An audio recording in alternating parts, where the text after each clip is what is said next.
Good afternoon, everybody. We are moving on to the fourth session for the day by Noida chapter. The topic for the session is technical agility, flexibility of your code base to deliver requirements swiftly. We have Amit Agrawal as the speaker for this session, who is a Scrum Master, Associate Manager at Accenture, and the session will be facilitated by Vishal Garg. Before we move on to this session, I would like to thank our founding sponsor, Innovation Roots, which is a leading consulting and training service provider, helping organizations to achieve business agility and beyond. It is one of the leaders and pioneers of niche publishing services and well known for content collaboration with global thought leaders, authors, and creators. You can find more details at www.innovationroots.com. We also have Agile as one of the sponsors, which is a product offering from Tata Consultancy Services Limited. It is a purely cloud-based enterprise agile planning tool along with DevOps capabilities. Enterprises can use Agile to adopt agile practices or scale across multiple Scrum and Kanban teams using enterprise scaling frameworks such as SAFe, Disciplined Agile, LESS, and more. You can try out Agile for free for up to 20 users for 30 days by signing up at agile.io, or you can reach out to us for any inquiries or setting up an exclusive product demo. Check out the Agile page on Agile Network India's website for more information. The link is available in the chat box. And now, without any further delay, let me call upon Vishal from the Noida chapter, who is going to facilitate this session, and Amit Agrawal, who is going to present on technical agility. So welcome both of you. Thanks, Nopur. Hello, everyone. So I welcome you all on behalf of Agile Network India Noida chapter, where we are going to talk about the technical agility, flexibility of your code base to deliver requirements swiftly today. So let me first introduce myself. So my name is Vishal Garg, as Nopur has already mentioned. I'm the facilitator for this session. I'm working as an engineering manager with one of the IT organization named 3+ Global in Noida. My responsibilities include the team management, product delivery management, as well as the client management. So that's about me. So coming to today's discussion topic, we all know in technical agility. So we all know that in today's world, technologies are transforming at a very rapid pace, and requirements in software development processes are changing quite frequently on almost on daily basis. Many times we hear the department heads or the managers complaining that even after taking care of almost everything, for example, like understanding the project needs, gathering the requirement right, uh, hiring the right set of resources, assigning the task properly.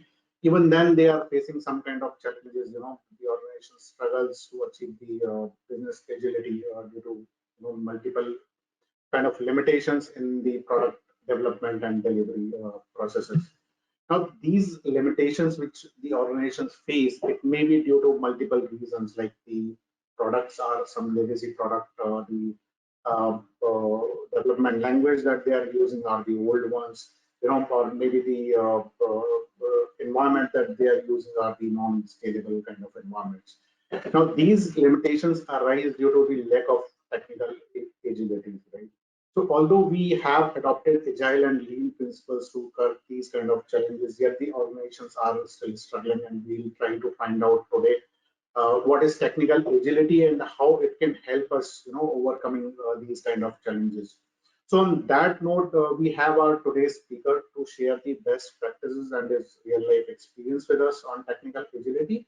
And with that, I would like to welcome Amit Agrawal, who's a Scrum Master Associate Manager with Accenture, and he is having really rich experience in his area. So before we start the session, I would like to, Cooper has already mentioned, but I also like to remind that if at any point of time during the session, if you guys have any kind of question, please feel free to put that in the chat box, and we'll take those questions during the Q&A session at the end of today's session. Over to you, Amit. Thank you, Vishal, and thanks, Nupur. So welcome everybody. Today's session is on the technical agility, and we'll be discussing the importance of the code base and how it really helps us in being agile. Now, this is I started my career way back in 2004, and this was one of my early experiences as far as agile is concerned, and that's why it has stuck to me for quite a bit of time. In fact, even after 11 years, it has been in my memories. And why? Because when we are talking about the agile, right now there are so many, there are so many things, either in terms of the processes or in terms of the practices, in terms of the tools. But these were the very early days of agile, and we were doing some minimal stuff, but at the same time there were certain things which were very important, to do those things in a effective manner, an efficient manner. And that's where that's actually what uh, this session is all about, that if you don't do the things effectively or efficiently, certain key things, then then you cannot be agile, or it will be somewhat difficult to be agile.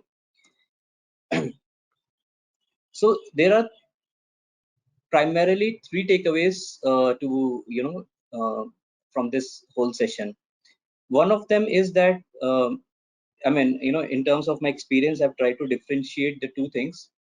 One is like what we are operationally agile. That means, if we have a product and if we are working on enhancements or some one or two new features. So that's what I am saying, operationally agile, because we already have a product, we already have a team on which we are working on, uh, or let's say the requirements are related to each other.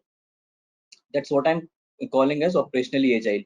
There's another thing that I call that I'm calling as disruptive, or I would say drastic, being let's say that something happens. For example, if you remember, iPhone came in 2007, and then within a span of 3 to 4 years, the Nokia phone was out of the market. So in a way, that was a disruption, but a big scale disruption. But there are small things that also keep on happening at the continuous level, and no matter whether they are big or small, but if anything new comes, which is slightly different from being just operational in nature, that's where we face some bit of problems in terms of agility. Uh, the second thing is that, especially when you have these new things, let's say drastic or disruptive situations happening, then we have very less chances of covering up in any of our bottleneck areas, and we are as fast as our weakest link. That was one of the key learnings from the experience, and that's why I'm trying to share it. That no matter if you are weak in, let's say, one aspect, let's say requirement gathering, or let's say development, or let's say in testing, and if you try to cover it up later, sometimes it is not possible to do it, especially when you have large number of unknowns, when a new situation is popped up, and you're faced to actually do nothing but face it, and then take certain actions, and that's what we are going to see. Then the third thing is in the importance of the code base that we are going to talk about. We have given emphasis to the process aspects, we have given emphasis to the practice aspects, and to the tool aspects also. There are various tools which are there in automation. If you talk about DevOps, other things that are actually bringing in the efficiencies, but there are some very basic things in the code base. Again, it's not a very from the session, I'm not trying to do very exhaustive listing of the practices, but it is more in a context of what we actually faced. So given in that context, we'll be touching upon some important aspects of the code base and how important it plays the role for the agility. So the agenda for it would be somewhat that we'll try to see in what were the situation we were faced in. We had a marketing team, and they had an interaction with the potential client. What was the interaction? How did it actually impacted us? What were the things, new things that the potential client actually talked about? So we'll try to understand the scenario, the product, somewhat a little bit of background about the team structure, all those things. Then when we were facing that situation about about the delivery and that thing, how quickly can we actually deliver, we had no idea, and that's where we are going to see step by step process that how did we actually went about it. So right from doing the RCA or trying to come out with the good practices, and what final solution that we did. So it's a step by step process of what we did. So it is again in the context of the problem that we faced. Okay, so before we start, uh, would like to know that what are the good practices that you are aware of that can really bring in the technical agility. Uh, you can type in the message window. It may not be related to engineering completely. Let's say it can be process aspect, technical process. Let's say starting as simple as code reviews. So maybe you can share, and we can have a look at it, that given in the context how these practices are useful for technical agility. Okay, thanks Jayashankar. Continuous integration, pair programming, reusable code. Okay, LCNC. So okay, trunk based development, CI/CD, good, collective ownership, automation. Okay, good, great.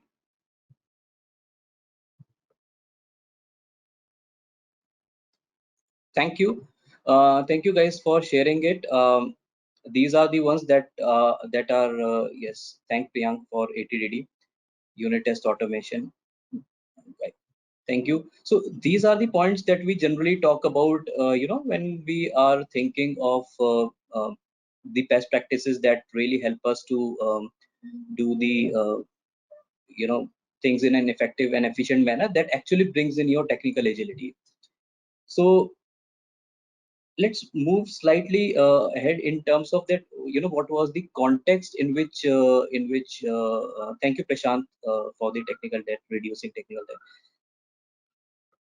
So let's try to understand a little bit of scenario of what we were into that situation. What about the situation. So we were working in a product organization. Because of the confidentiality reasons, I'm not going to mention the name of the organization or the name of the product, but we were working on a product which was a mobile product, and it was the front end technology was J2ME, and the back end was your WebKit server, which was a rendering based engine. It was a client server based technology, and I'm talking about the old golden days, when we used to have Nokia phones. uh, the experience that I'm talking about is from is about 2000, I would say 2009, 2010, 11 time frame. I would say 2009 or 10 time frame. uh, just a year back the Android got launched, but in terms of the market, still there was big market when you talk about the Nokia and the BlackBerry phones, and our product was more suited to the feature phones, that means the BlackBerry and the J2ME based phones. And from the from the from the target client side, we were targeting for the OEMs and the telecom companies. In terms of how we were earning the revenue from them, most of the times our product was coming as a pre-bundled app. So if there's a new phone, let's say being launched by let's say Vodafone, or let's say SpiceJet, or any other telecom, any other company, then it was coming as pre-bundled. So that was one of the sources of revenue for us, and we had tied up with them for that one. The other one was that we had also launched it in the open market for open download, but that was not that was not much in terms of the revenue, because it was freely downloadable.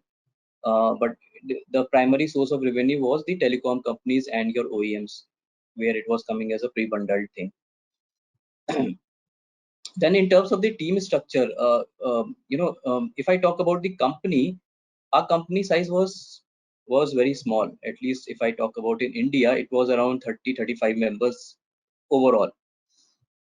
We were working on one product in which we had around two teams of seven members, so around 14 developers. We had one testing team which was again based in India. Then the development team that was in India, it was working on the client side. The QA team was working on the testing stuff. Then we had another team which was working in another country altogether. They were working on the server. Their size was around 8 members. And finally, we had a marketing team which was based in US. So that was a typical structure of our teams, of our product team. Two development team, both working on the client side, based in India, one in another country working in server side, one QA team, and then one marketing team. Marketing team had 2 or 3 members, I think not more than that. So that was the structure overall about the teams. Then we had, we were following Scrum. It was a hybrid model. 1 to 2 weeks, 2 weeks of sprint cycle, and then 2 weeks of QA. So it was QA not happening in parallel within the same sprint to the development, but development is sprint number 1, QA in sprint number 2, some partial development in again sprint number 2. So that's what the structure was. The release cycle was around 1.5 to 2 months. So that's the way the things were happening. We had existing client facing no issues in terms of the delivery. Everything was working fine till one fine day, something like this happened. So in one of the quarterly meetings, the marketing team came to us and said, guys, we had a discussion with the with the with the 1 or 2 potential clients, and somehow this product, we are in a situation where we cannot cater to to them with this product. And so we asked them the reason, why they were talking about in a language like this. So they said that the potential client doesn't want a product which is one single product and it has all the features, because for the client, he has divided the users, or I would say he has divided the product as per which can actually cater to different user segments. So for example, what he told was, what they had a discussion was that one user segment was related to urban teens. That means the teens who were living in urban areas. They were more focused on the chatting feature, and since they did not have had this source of revenue themselves, so they cannot go beyond 4 to 5 features. That's what they talked about. Then they had another customer segment which was about the millennials. That means the age group from 25 to 40. These guys were earning, so they also could afford the video calling charges. Now I'm talking about a time frame when it was around 2009 and 10. Okay, so at that point of time, the charges were comparatively high than what we have today. Okay, and so that's why they had a very different type of requirements based on the age group also, and based on the persons who can actually earn. And so they said that millennials can they are actually willing to dole out around, I would say that money for 6 to 7 features, but not more than that. So what they said was that as per the different user segments, they have different requirements, and nobody wants all of the features. That was one of the key takeaways for the marketing team, and for us as well, because previously we had a product which was all the features, which provided all the features irrespective of whether you want it or not. So that was one of the things. There was complete silence, by the way, when this discussion was happening. We were listening to them very carefully, and we said, okay, being a small organization, what will happen to us? I think we were more concerned about our future at that point of time. Anyways, uh, the next thing that the marketing team actually came out was a bit of I would say value analysis. So they said that if I've in the current situation, I have a product in which I'm catering to, let's say, 12 to 13 features. Okay, if I target this whole product for $1 and if I have 500 users, then my sales come around to be $500. So that is with the current scenario where you, with the product had around all the features, that means 12 to 13 features. Now,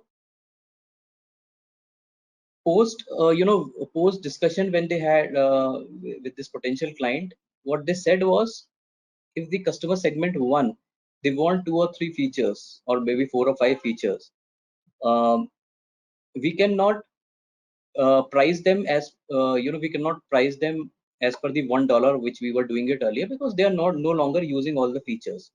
So let's say if we price them for $0.2 and there are around 200 users, so the sales come around to be $40. Similarly, when we have customer segment 2, they require 6 to 7 features or 4 or 5 features, and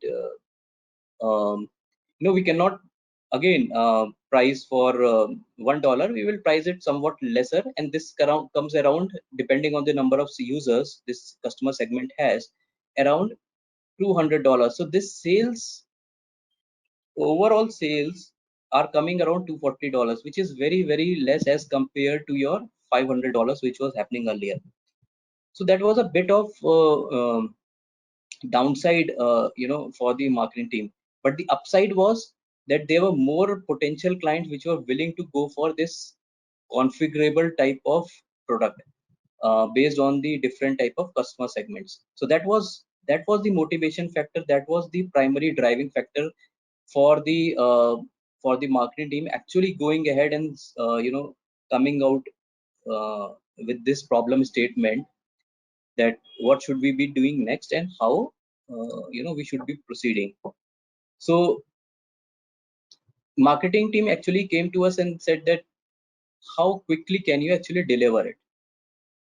Now guys, trust me, at that point of time, we did not had any idea, any inclination that how quickly can we deliver, because this was completely new.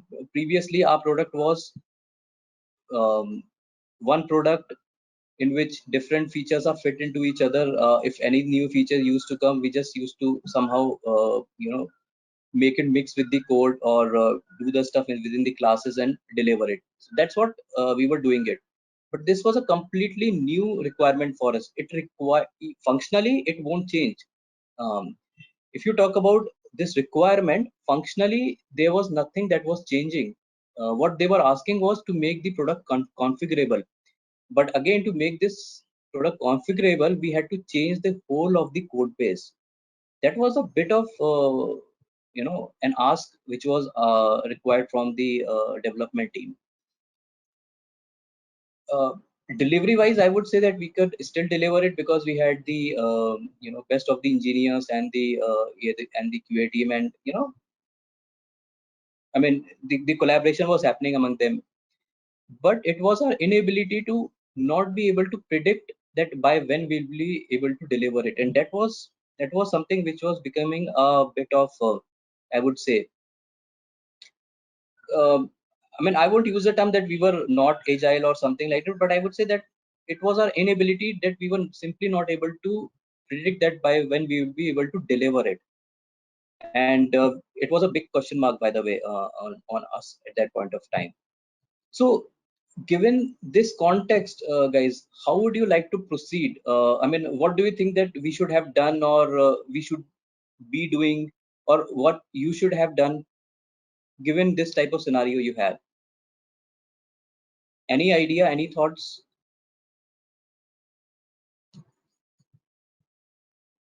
Try doing prototype in a sprint. Okay, great. So all are very clear to me at this point of time. Thank you for your points, Jai Shankar, Shah, RC. Okay, plug and play. Okay.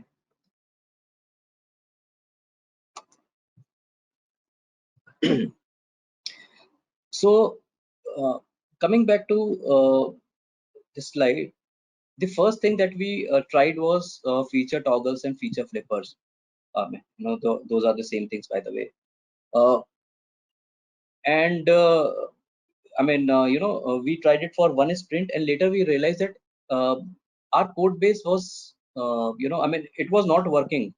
It was not working fine. It was a part of the solution, but it was not working as a workaround.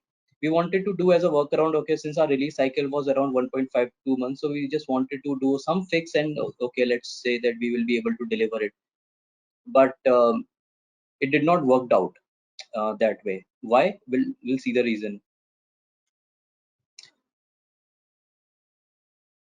First thing, that our when you talk about our code base, it was a client server based architecture. On the server side we had a WebKit, and on the client side we had J2ME code.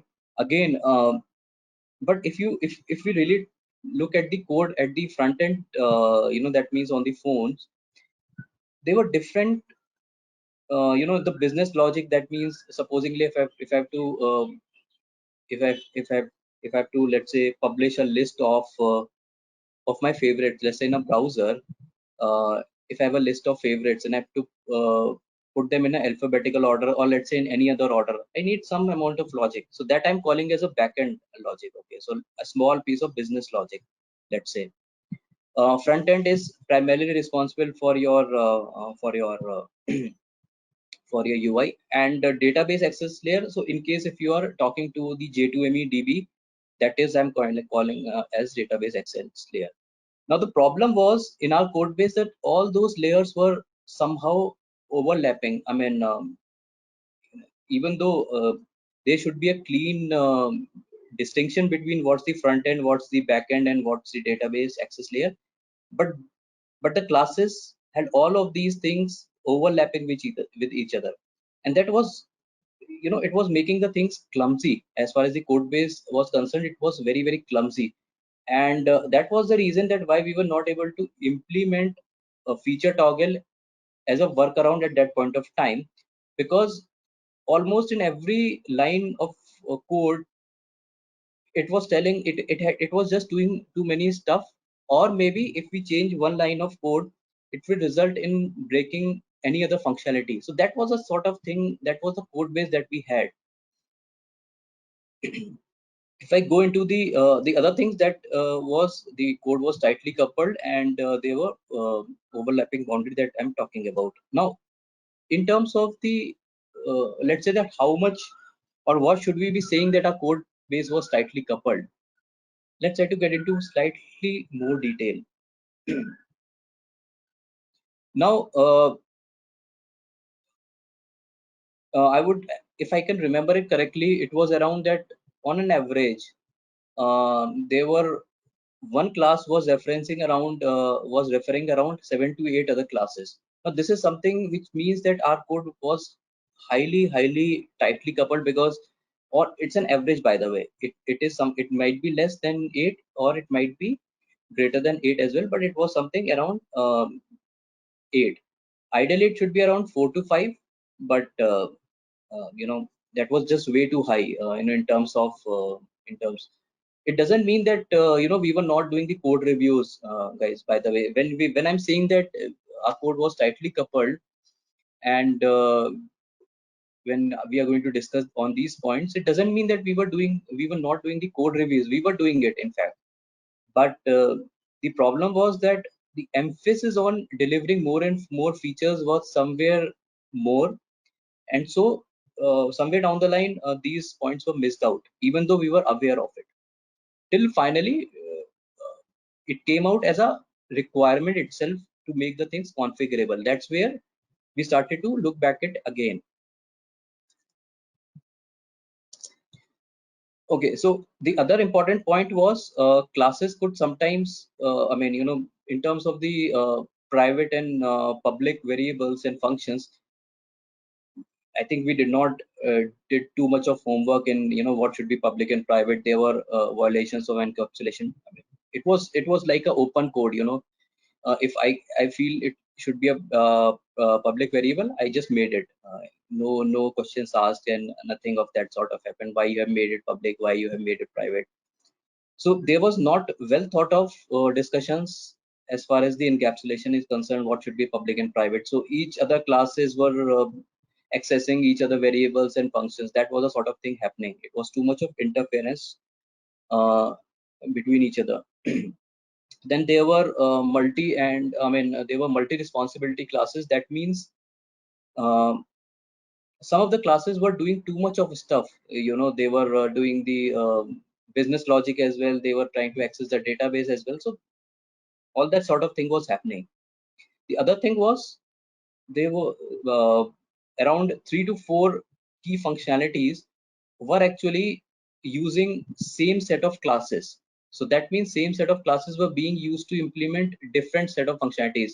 What it meant was changing some bit of code might lead to changing another functionality. That was a sort of side effect that you know uh, that we could foresee. That was the reason why we could not do for the feature toggle or for the feature flippers, because it required the code base to be clean, while in our case the code base was not clean, and that's why we were not able to go about it. The other thing was about the interfaces. I would say in the client side, there were not too many requirement of the interfaces, but still whatever interfaces we had, they were the interfaces were far too fat. Some people call it God interface, some people call it universal interface, but that's the way it was happening. Any new function added, okay, let's add to a known interface, and then let's let the get things working. So it doesn't sounds to be doesn't sounds too good when we are actually working on that code base. But that was a reality, and that was a reality check when we actually started doing the RCA on it. So these all the things came out when once we start doing feature toggle, we realized we could not do it, and then we again do a little bit of detailed analysis, came out with this two root causes. One was that the code was too much tightly coupled. The other was more about the interface. Either all of being fed into one big interface, or there were too many classes which were not inheriting from the uh, or which were not using the functions, but still they were inheriting from that code interface. So that was a sort of thing which we had in the code base. Now, now this was more about the technical details. What do you think? Again, in terms of how should we be cracking this, because we have now done the RCA.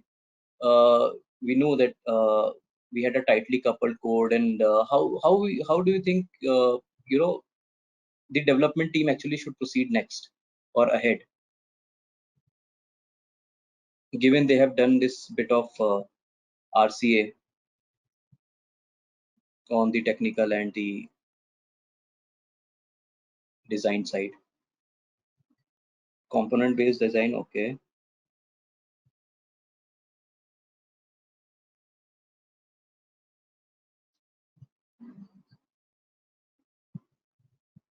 Okay, redesign the whole code base. Okay, right.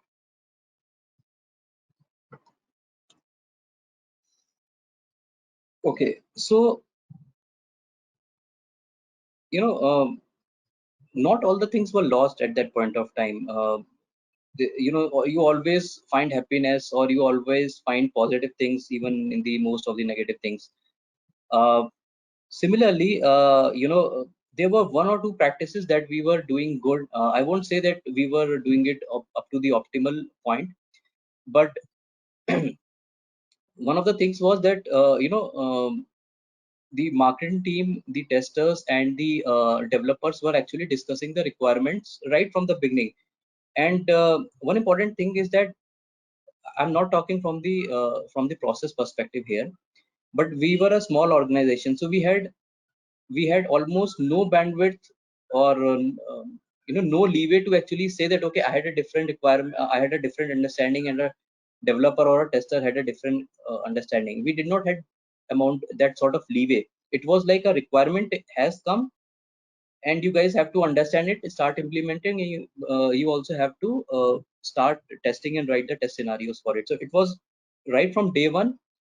In terms of the process, it was not a very formalized process, but in terms of the understanding, in terms of the way of working, we were actually doing it.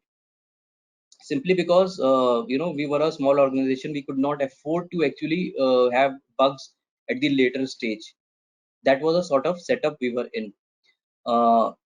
We were following the test first principles. That means, as I said,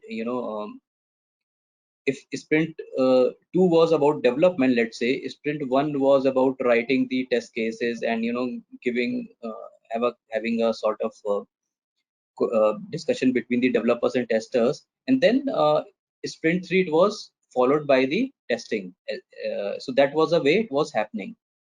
So we were writing the scenarios before the development started, or at least I would say, even if you take the worst, it was happening at least on a parallel, so that it was not happening after development, but at the worst it was happening in parallel. So they can anyway, even in a single sprint, they can actually go and collaborate among themselves. So that was a sort of thing which was there. The other thing was unit testing. We were doing unit testing. I would say that our unit test coverage was pretty low, but still we were doing it. And when you do these type of practices, especially the unit testing, it gives you the confidence that I can make the changes within the code, and and at least I should be able to get something if with the changes my code fails. So what will happen, that my unit test will fail, and at least I will be able to pinpoint this is the root cause, this is the code base which has been failing, and let me fix it. So unit testing actually gave us the confidence. So when you have these practices, for example, where the testers and the developers were working together, they were writing these or identifying the test scenarios earlier before the development started, and with the unit testing, which actually provided us the confidence, and it gave us the hint that if we improve on the unit testing part, we can actually improve our predictability as well, even in this type of thing. Slowly and slowly, it won't happen right now because we are not here, but at least slowly and slowly it will improve our predictability as well. And that's where we got started ourselves. Overall, if you really see, we look at the various, I've not gone into too much of architecture, technology, or the infrastructure, but if we look at the other areas as well. Architectural wise, we saw that it was a client server architecture. uh, whether it required any changes into the architecture or not, since the requirement was about making the product configurable, we decided that it will be a too much of an effort, and so we simply negated this option. In terms of the technology, uh, no role of technology in making the product configurable, again that was negated. In terms of the infrastructure, again that was something negated. We looked at the feature flippers did not work at that point of time because the code base was was not clean. But again, feature flippers was a part of solution. It could not work as a workaround, but it was a part of the solution. uh, Design aspects, we decided to look for the design, and we said that okay, currently our design is too much of tightly coupled and there are too much of interface pollution. We need to fix the design aspects. In terms of the engineering practices, there were two things that we were doing good: unit testing and that three amigos, when they were actually communicating, collaborating with each other. So these were the various areas we looked at and what could be done in those things. So we straight up, we after doing a bit, we negated technology, architecture, infrastructure, but at the same time decided to work on the feature flipper designing in engineering practices and the tools. So that was the final thing that came out, that we need to as a design goal, we need to make our code loosely coupled. So that means you have various classes which can talk to each other using the interfaces. That will make the code base much more clean. I would say that it will completely eliminate the interface pollution. When we are actually making this as a design goal, we are completely eliminating the tight coupling of the code. So that was two of the things that we were doing. The other thing that we decided was to have more and more single responsibility classes, because we were having some of the classes which were doing too much of stuff. We wanted to get away with those classes, and we decided to have a single responsibility classes. And then our unit coverage was around 40 to 50%. We wanted to make it over 90%. That was our that's the way we actually approached it as a part of our solution. We decided to create new things. One was as a part of the process, we decided to have mock code reviews. That means at least the leads were there as mandatory code review, and the others can also participate. Other team members can also participate in those code reviews. It used to happen after every 2 weeks. So that was one of the processes that we started. Plus, with this clean code base now getting into shape, we made feature flippers as a part of the solution, to make the product configurable. So that's how we went about this whole solution. As a part of medium to long term thing, we thought about making use of the design patterns and to adopt any new code metric tools. But that was not immediate. That was more at the medium to long term solutioning. So that's what we did.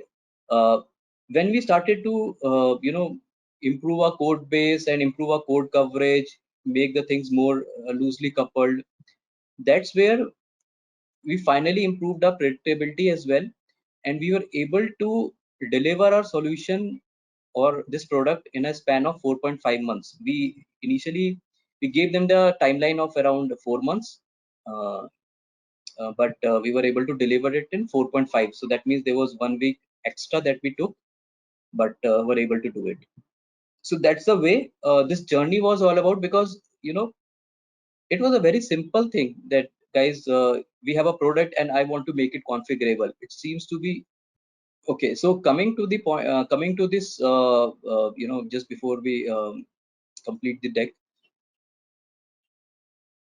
even though the requirement was somewhat very simple, that when you talk about um, what we did, and it was a configurable related change, a configuration related change only, but it required a complete different type of approach, of what we were working earlier.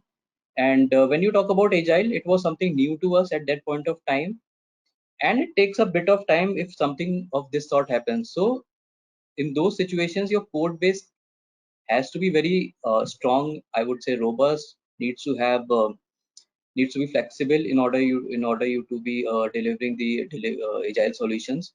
And at the same time, you need to have strong engineering practices to keep note of it. So with this, I would like to would like to end my presentation. And so you can send the questions in the message window. I have one question which is by Amruta. How did you do maintenance after delivery? Okay. So when we say maintenance, there are two aspects of it. One of the aspects is that is we talked about the development team, which was around 14 members.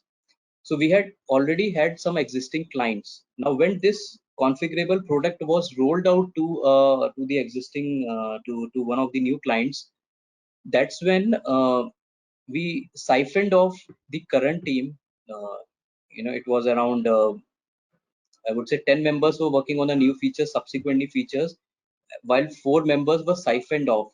They were a part of different team. And that's when in terms of the team structure, we formed a different team to start maintenance of the current product, which was catering to all the existing clients. So that is one part of your answer. in terms of the team structure that we did. In terms of the process, they were working on a Kanban based thing where the bugs used to come to them and they used to work on the based on the client SLAs which were provided to them. So that is your answer from in terms of your process aspect, especially about the maintenance. And third aspect of your I would like to answer is more from the technical perspective. Technical perspective is that uh, you know those were two different teams.